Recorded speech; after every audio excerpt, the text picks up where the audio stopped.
2018-19లో అప్పుడు ఎన్నికలకి ముందు కరెక్ట్గా ఒక ఏడాది భారతీయ జనతా పార్టీతో తీవ్రంగా విభేదించినటువంటి చంద్రబాబు నాయుడు గారు సీరియస్గా స్పందించినటువంటి దాంట్లో ఆ రోజుల్లో బీజేపీని తిట్టడం కోసం ఫరూక్ అబ్దుల్లా అట్లాగే కేజ్రీవాల్ లాంటి వాళ్ళని ఆంధ్రప్రదేశ్కి తీసుకొచ్చారు. వాళ్ళు తీవ్ర స్థాయిలో విరుచుకుపడ్డారు మోడీ సర్కార్ మీద.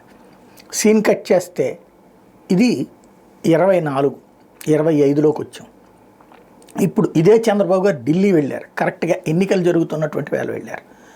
ఆనాటి మిత్రుడైనటువంటి కేజ్రీవాల్ దుర్మార్గమైనటువంటి రాజకీయాలు చేస్తున్నాడు అని విమర్శించారు. ప్యాలెస్లు కట్టుకుంటున్నాడు, అది కాదు ప్రజలకు కావాల్సింది అన్నది ప్రత్యేకించి ప్రస్తావించారు.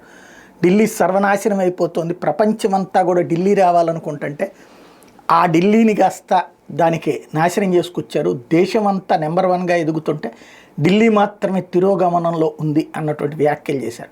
అక్కడ హాఫ్ ఇంజిన్ సర్కార్ మాత్రమే నడుస్తుండడం వల్ల ఈ పరిస్థితి వచ్చిందంటూ తీవ్ర స్థాయిలో విరుచుకుపడ్డారు.